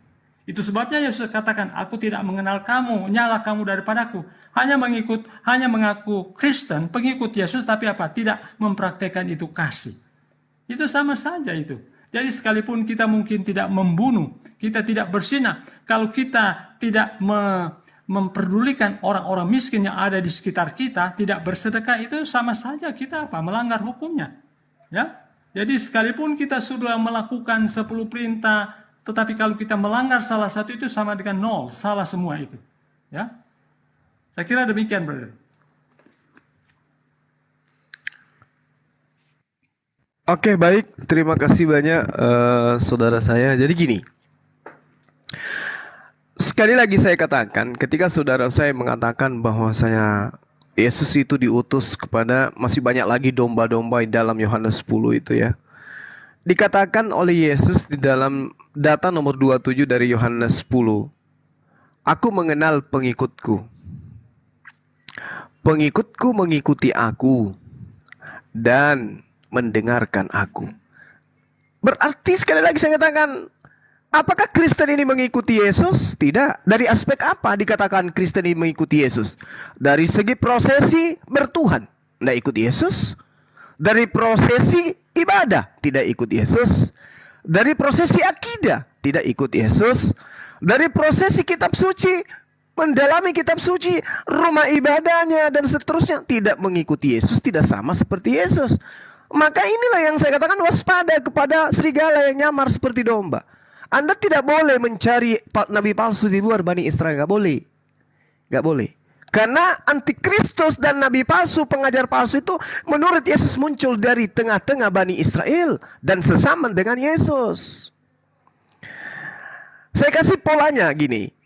Di dalam kutukan Tuhan kepada Bani Israel, Yehezkiel 5 Anda boleh baca satu perikop dari data nomor 1 sampai data 17 kalau nggak salah di Yehezkiel 5 itu sampai nomor 17. Salah satu data di dalam Yehezkiel 5 mengatakan, ketika kemudian di nomor 5-nya mengatakan gini, beginilah firman Tuhan Elohim, inilah Yerusalem. Jadi lagi-lagi Yerusalem. Siapa mereka itu? Bani Yakub. Apa yang dikatakan oleh Tuhan? Mereka telah melanggar ketetapan-ketetapanku. Mereka lebih hebat pelanggarannya dibandingkan bangsa-bangsa yang ada di sekelilingnya. Oleh karena itu Tuhan murka. Salah satu kemurkaannya adalah sepertiga daripada Bani Israel akan mati kena sampar dan mati kelaparan di tengah-tengahmu. Sepertiga dari Bani Israel akan tewas dimakan pedang di sekitarmu. Dan sepertiga lagi akan kuhamburkan ke seluruh mata angin. Dan aku akan menghunus pedang di belakang mereka. Aku akan melampiaskan murkaku kepada Bani Israel, sehingga hatiku yang panas tenang kembali dan merasa puas. Dan mereka akan mengetahui bahwa akulah Tuhan yang mengatakannya di dalam cemburuku, tatkala aku melampiaskan amarahku kepada Bani Israel. Itu dulu, dikunci dulu di situ. Bahwa Tuhan menjadikan Bani Israel terhambur ke seluruh penjuru mata angin. Maka mereka berpencar kemana-mana. Bahkan ada yang sampai ke Indonesia. Jadi ketika Ketika Yesus mengatakan, ada juga domba-dombaku, bukan di kandang ini. Maksudnya Bani Israel itu bukan cuma tinggal di tanah Galilea, bukan cuma ada di dalam tanah Yudea, bukan hanya ada di Yerusalem, tetapi sudah terhambur kemana-mana. Oleh karena itu Yesus berpesan kepada murid-muridnya agar ke bangsa-bangsa di mana Bani Israel itu tinggal bermukim. Jangan ke bangsa lain, tetapi pergilah ke bangsa-bangsa, bangsa muridku. Di mana bangsa muridku itu pergi, kesitulah kamu wahai muridku, ajarkan hukum yang datang kepadamu melalui aku. Jadi kita tidak boleh kemudian, Yesus itu disuruh murid-muridnya ke bangsa lain, ada lagi domba-domba lain. Pahami dulu, domba itu Bani Yakub. Wong kita ini bukan Bani Yakub, weh. Kita pemakan jengkol, dong. Makan jengkol kita ini, makan pete, tahu tempe, bukan Bani Yakub kita ini. Jadi kalau Anda merasa Bani Yakub, lah ngaca toh. Kita ini Bani Nusantara Indonesia. Kita orang pribumi di sini, bukan Bani Israel. Hukum itu hanya berlaku kepada mereka. Coba Anda lihat dengan kacamata sadar, tanpa tendensi kebencian. Coba Anda lihat bagaimana ajaran Kristen, bagaimana ajaran Yudaism. Bisakah mereka rangkulan? Bisakah mereka duduk bersama beribadah? Bisakah mereka mengatakan Tuhan mereka sama? Bisakah mereka mengatakan kitab suci mereka sama? Bisakah mereka mengatakan nabi dan rasul mereka sama? Bisakah mereka mengatakan bahwa Tuhan yang mereka sembah, syariat yang mereka lakukan, ibadah yang mereka lakukan, prosesi agama mereka sama? Bisa nggak? Nggak bisa. Karena satu penyamar, satu asli. Kita harus sadar ini, Bung. Sadar sesadar-sadarnya. Kenapa? Ini adalah kunci keselamatan kita kelak. Salah kita memahami ini oleh karena ego terhadap, gengsi terhadap apa yang kita imani, maka selesai kita nantinya. Apa kata Yesus? Yohanes 13:50 itu tadi. Enyahlah daripada aku. Dia katakan bahwa orang berbuat jahat akan dilemparkan ke dalam dapur api neraka. Siapa yang jahat itu? Bani Israel. Hukum-hukum itu tidak ngena kepada kita. Ketika Musa datang mengatakan, jangan engkau makan babi, maka orang Arab, orang Eropa, orang Indonesia, orang Jepang makan babi, nggak kena hukum. Nggak apa-apa makan babi. Ketika hukum itu berlaku kepada Bani Israel, nggak apa-apa. Nggak masalah. Karena hukum itu hanya mengikat mereka. Kalau misalnya ada orang menyembah batu pada saat Bani Israel kena hukum, jangan ada ilah lain di hadapanku. Orang Israel tidak boleh nyembah batu. Bangsa di luar Bani Israel boleh kena hukum? Tidak. Kenapa tidak kena hukum? Tidak ada aturan Tuhan kepada mereka. Aturan Tuhannya hanya kepada manusia bangsa yang dipilihnya, yaitu Bani Israel. Jadi kalau pada masa Bani Israel itu menerima firman dari Tuhan untuk menyembah kepada ilah saja yang satu, yaitu Hasem menurut mereka, kemudian orang Eropa menyembah batu, biarin aja. Tidak ada hukum yang datang kepada mereka. Tuhan tidak menghukum orang yang tidak ada kepadanya petunjuk. Tapi kalau Bani Israel yang melakukan itu, maka hukumnya dikutuk. Inilah yang saya bacakan tadi, Yeskiel 5. Nah, sekali lagi saudara, Anda boleh mengaku kami ini adalah pelanjut Yesus, Bani Israel kami ini dan tapi ingat, Yesus mewaspadai orang-orang yang kemudian disebut orang Farisi. Lalu ingat, Kristen itu dibentuk oleh orang Farisi. Siapa orang Farisinya? Tadi saya membantu Anda untuk mengetahui apa yang dikatakan oleh Paulus tentang dirinya. Akurat, lengkap, disunat pada hari ke-8. Akulah Paulus. Akulah Paulus dari bangsa Israel. Akulah Paulus dari suku Benyamin. Akulah Paulus orang asli Ibrani. Tentang pendirianku, aku dalam Taurat, aku adalah orang Farisi. Kata Yesus, hati-hati kepada orang Farisi.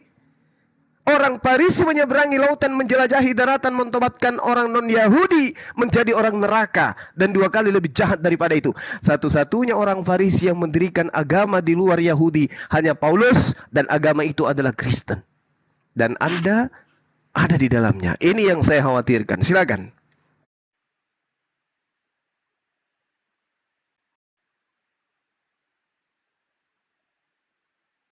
Ya, silakan Bang pengikut Jalan Lurus. Itu termute. Paulus itu adalah rasul dari Yesus yang ajarannya tidak bertentangan dengan ajaran Yesus. Ya. Kemudian ajaran-ajaran moral dari Paulus itu adalah ajaran moral yang sesuai dengan juga ajaran yang diajarkan oleh Yesus. Sekali lagi saya mau katakan ya bahwa orang Kristen Anda bilang tidak mengikuti Yesus. Anda saya lihat di sini sangat menghakimi. Bagaimana Anda tahu bahwa orang Kristen itu tidak mengikuti Yesus?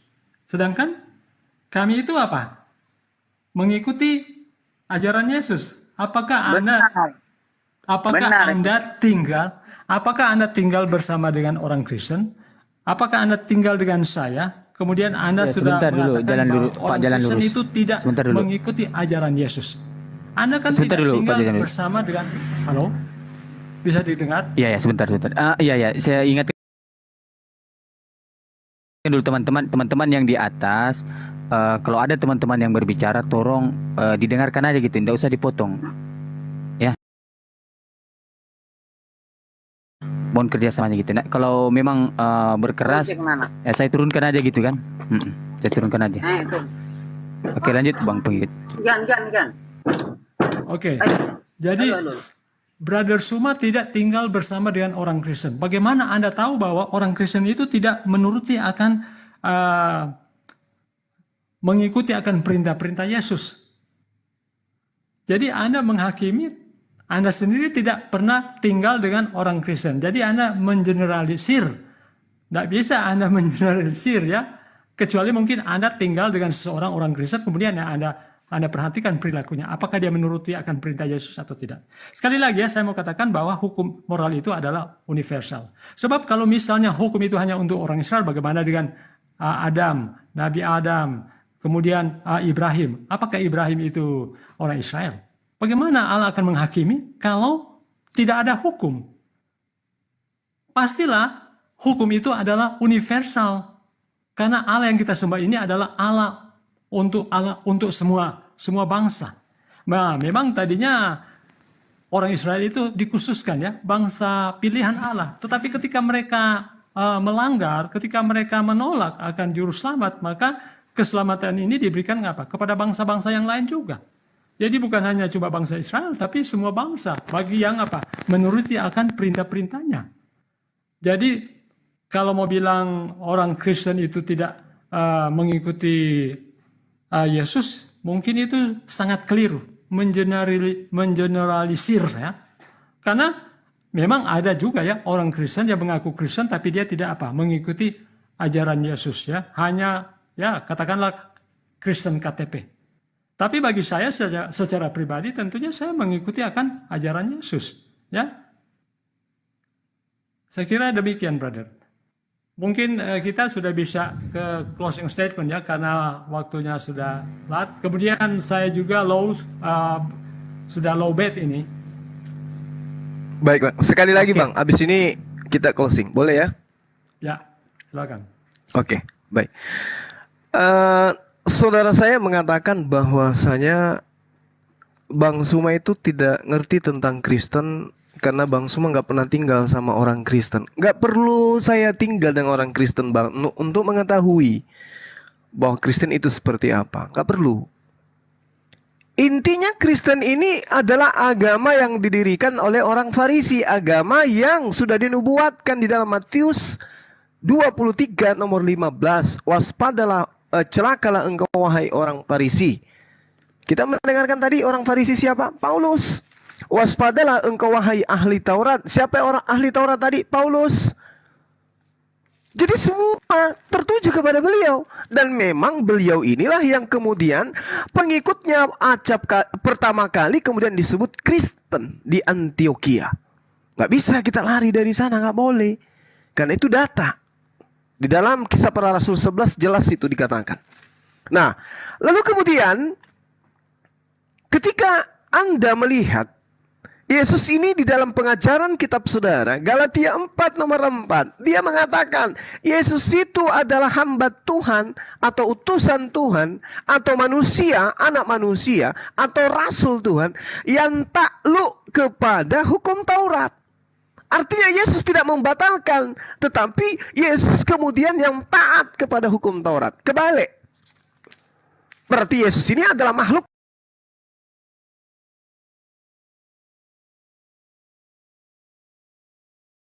yang taat kepada Tuhannya. Bahkan di Ibrani 3 jelas sekali diterangkan di sana bahwasanya Yesus taat sampai dia meninggal. Sampai dia mati. Nah, kalau dia taat kepada hukum Taurat, di dalam Keluaran 23 nomor 7 jelas sekali perintahnya, jangan kau membunuh orang yang tidak bersalah. Berarti Yesus nggak boleh dibunuh. Karena ada perintah. Jangan kau membunuh orang yang tidak berdosa. Sebab aku Tuhan tidak akan membenarkan orang yang bersalah. Artinya Kristen tidak akan pernah bisa dibenarkan karena Kristen kemudian menjadikan Yesus sebagai tameng untuk mati di atas tiang salib menebus dosa-dosa Kristen. Berarti dengan kata lain, Kristen memaksakan Tuhan untuk membenarkan Kristen meninggalkan hukum Taurat. Kenapa? Karena menurut Kristen, mereka adalah orang yang taat dan hidup tunduk di bawah hukum Taurat. Nah, itu yang saudara harus pahami bahwasanya ya Yesus itu tidak mati di salib. Tapi ada yang mati di salib, tapi bukan Yesus. Karena kenapa? Yesus orang benar. Yesus orang taat kepada Tuhan. Malah disebut sebagai anak Tuhan. Yang disebut anak Tuhan adalah orang yang soleh, orang yang intim, kekasih Tuhan. Orang yang akrab dengan Tuhan. Amsal 3 nomor 11 nomor 12.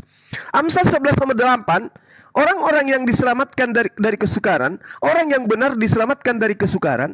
Lalu orang fasik yang akan menggantikannya. Amsal 21 nomor 18, orang fasik dipakai sebagai tebusan bagi orang yang benar dan pengkhianat sebagai ganti orang yang baik. Itu jelas tuh.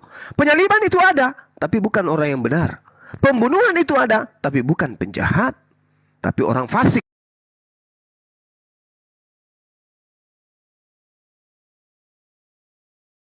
Pengkhianatlah yang menggantikan orang yang benar itu. Sehingga Amsal 91, Mazmur 91 harus berlaku. Tuhan mengangkat Yesus ke langit melalui tangan malaikat. Tuhan mengirim malaikat untuk menatang tangannya, menatang kakinya di atas tangannya, agar kakinya tidak terantuk kepada batu. Jelas itu. Sehingga kembali kepada tema terakhir dari saya. Kalau saudara saya mengatakan Kristen itu tidak diceritakan di dalam Bible akan masuk ke dalam neraka. Sekali lagi saya katakan, di dalam pengamalan Kristen, saya bacakan lagi datanya supaya tidak menjadi fitnah.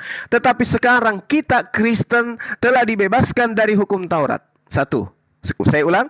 Kita telah dibebaskan dari hukum Taurat. Kita di sini adalah pengikut Paulus. Siapa pengikut Paulus? Kristen.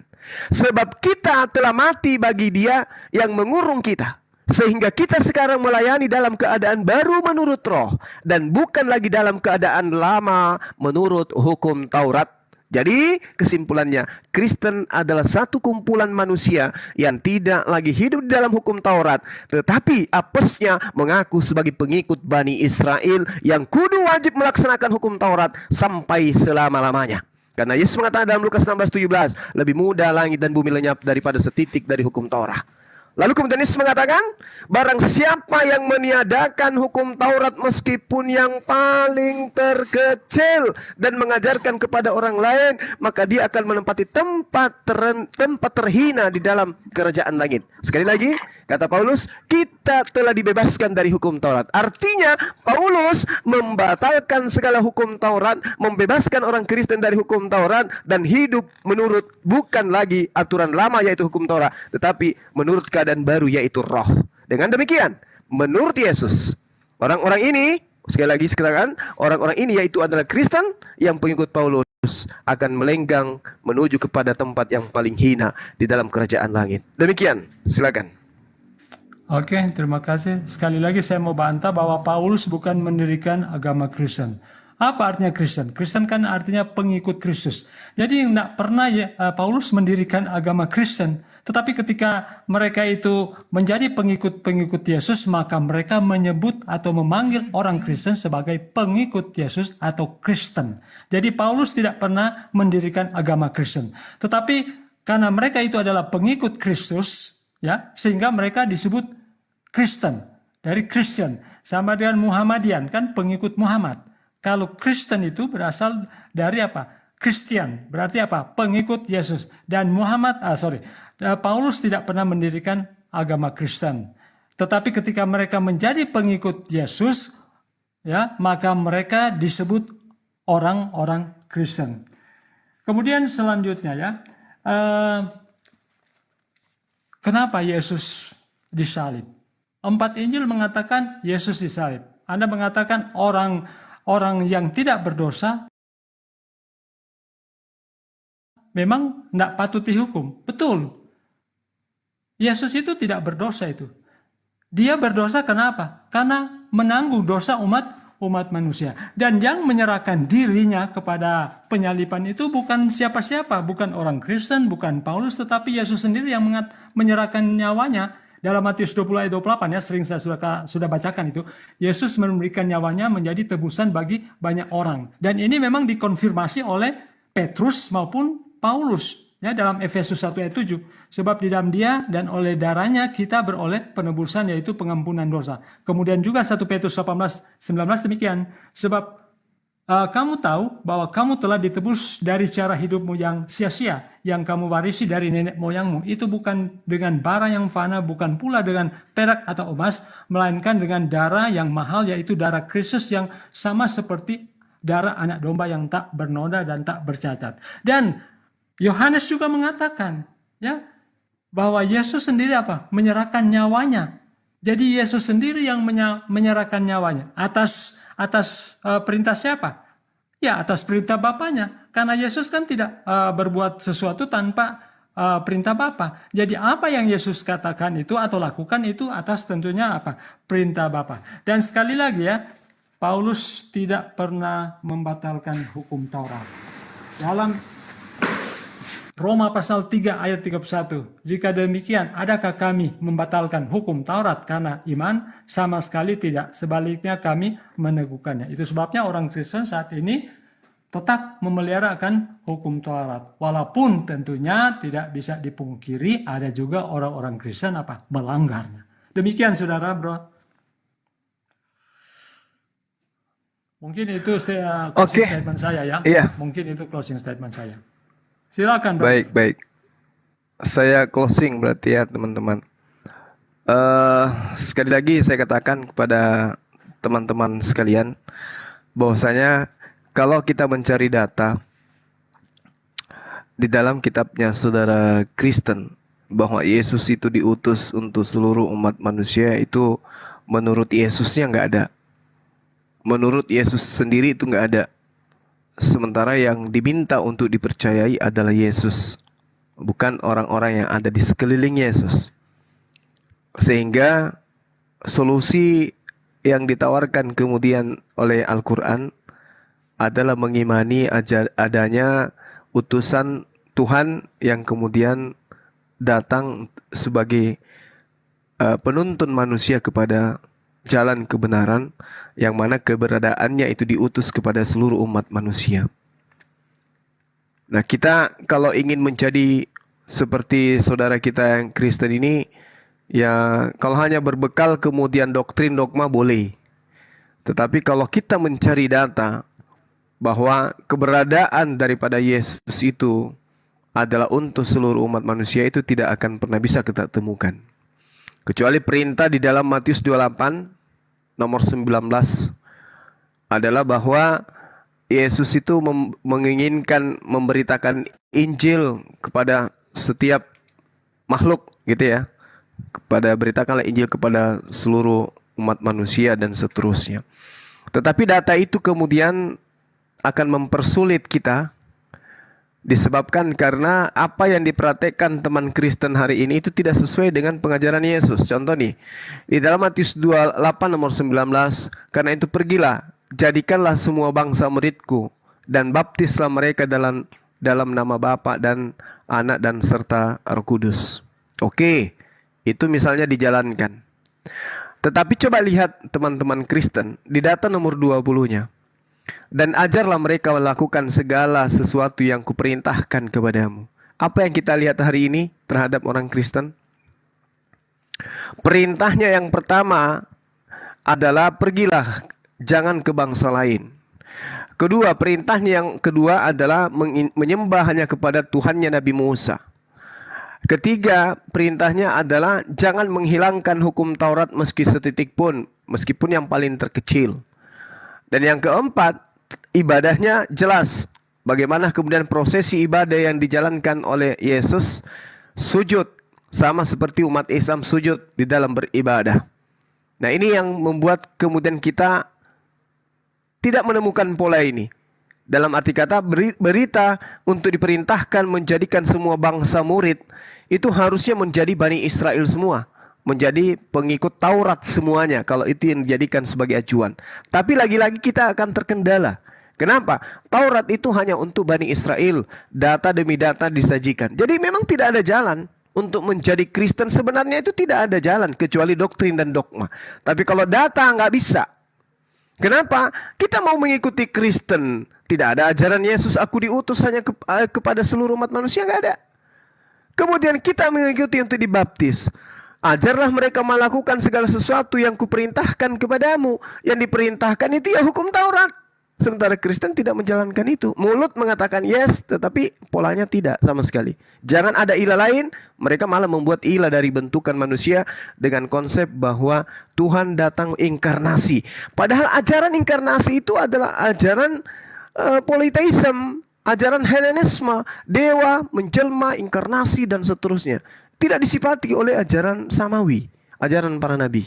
Nah, inilah yang kemudian menyulitkan kita untuk menerima Kristen itu dengan akal sehat. Tapi kalau menerima dengan doktrin dan dogma, ya siapapun bisa menjadi Kristen. Tapi kalau akal yang menjadi filternya untuk menjadi Kristen, berat seberat-beratnya. Ya, itu yang perlu sebagai kesimpulan dari saya. Dan saya mengucapkan terima kasih banyak kepada saudara kita dari tamu Kristen ini, dialognya dengan baik.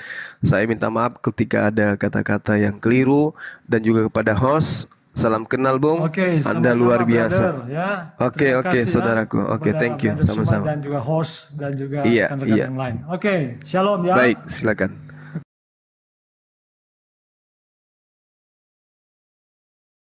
Baik. Oke. Salam. Shalom. Oke, terima kasih Ya, banyak atas ini segala teman-teman perhatian kepada teman-teman yang, iya, silakan Bang, silakan. Enggak, Silakan. lanjut. Ya, saya ingin tutup dulu di channel saya. Nanti kalau misalnya ada teman-teman Kristen yang masih mau berdialog dengan saya, kita buka sesi baru di YouTube. Kepada teman-teman yang ada di typing di bawah, terima kasih banyak atas kebersamaan kita. Ya, inilah yang sebenarnya yang kita inginkan, dialog santai, tetapi ada kaidah ilmu yang bisa kita jabarkan baik dari teman kita Kristen maupun di Islam, supaya tidak kemudian ada ketersinggungan satu sama lain. Kami mengucapkan banyak terima kasih. Saya mewakili host dan channel-channel yang berafiliasi dengan Komal kita ini, termasuk Zulkifli Abbas. Terima kasih teman-teman yang ada di sana. Inilah cerminan teman Kristen, dialognya santun, baik, yang memberikan pencerahan, kemudian membuat kita tenang. Kita doakan beliau semoga dapat hidayah. Dan saya mengucapkan banyak terima kasih atas semuanya. Saya akhiri konten ini, channel sesi ini, dengan doa kafarat. Subhanakallahumma bihamdi, asyhadu an la ilaha illa anta, astaghfiruka wa atubu ilaih. Salam tauhid, salam satu Tuhan. Jayalah Islamku, jayalah Indonesiaku. Assalamualaikum warahmatullahi wabarakatuh. Silakan host, sesi berikutnya kalau ada teman yang mau berdialog, saya nyimak. Silakan.